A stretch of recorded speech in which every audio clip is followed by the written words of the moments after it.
एक छोटी सी कथा मुझे स्मरण आ गई। एक चोर था, नामी चोर।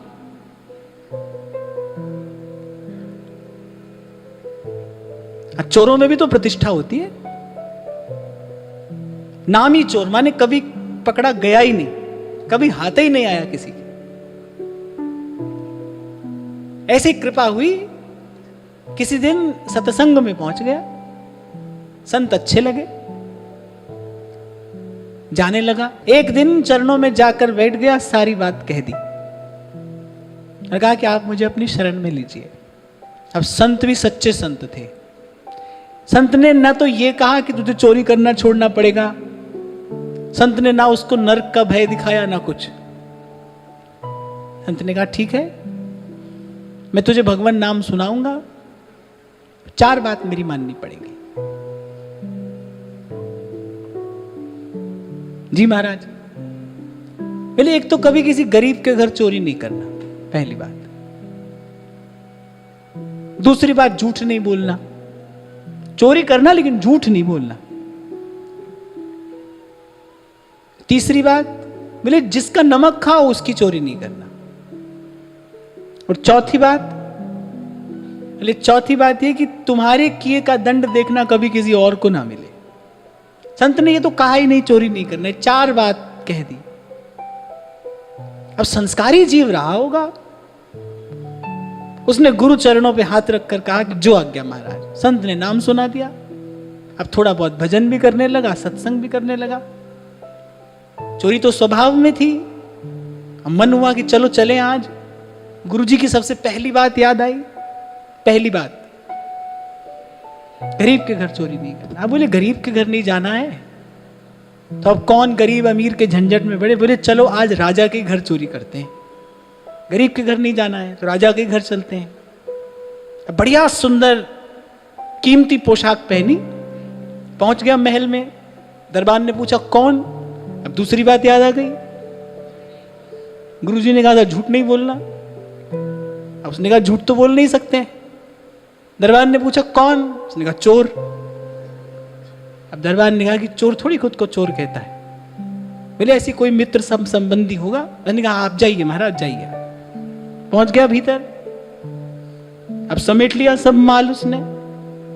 भूख लग आई, थाल सजा हुआ रखा था। उसने कहा चलो कुछ खा लें। अब खाया तो तीसरी बात याद आ गई कि भाई जिसका नमक खा उसकी चोरी नहीं करनी। अब राजा का नमक खा लिया तो अब चोरी कैसे करें। अब वो बंधा बंधाया सामान छोड़कर लौट गया। अब जब राजा की आंख खुली तो राजा ने देखा कि सब कीमती सामान बंधा है, गठरी बांधकर, पर कोई यहीं क्यों छोड़कर चला गया। पर ये सुरक्षा में तो बहुत बड़ी सेंध थी ना, सामान तो कोई नहीं लेकर गया। पर राजा को लगा कि महल के भीतर तक तो कोई आ गया।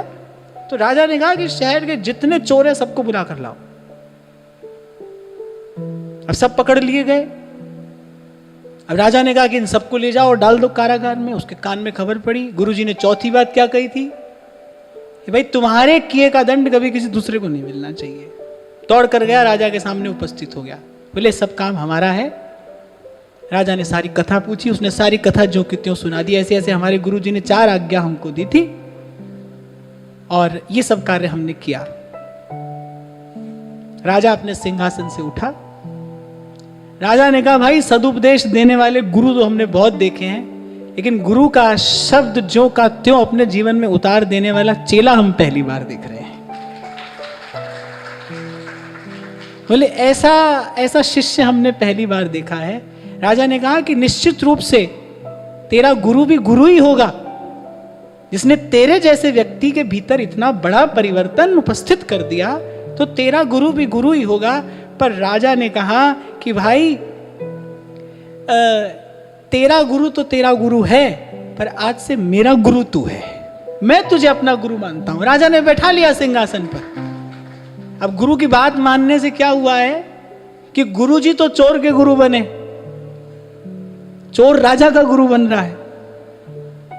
ऐसे नहीं कहा है संतों ने कि पारस में और संत में बड़ो अंतरो जान, वो लोहा कंचन करे ये कर दे आप समान। गुरु का शब्द न मेटै कोई, कह नानक नानक हरि सो।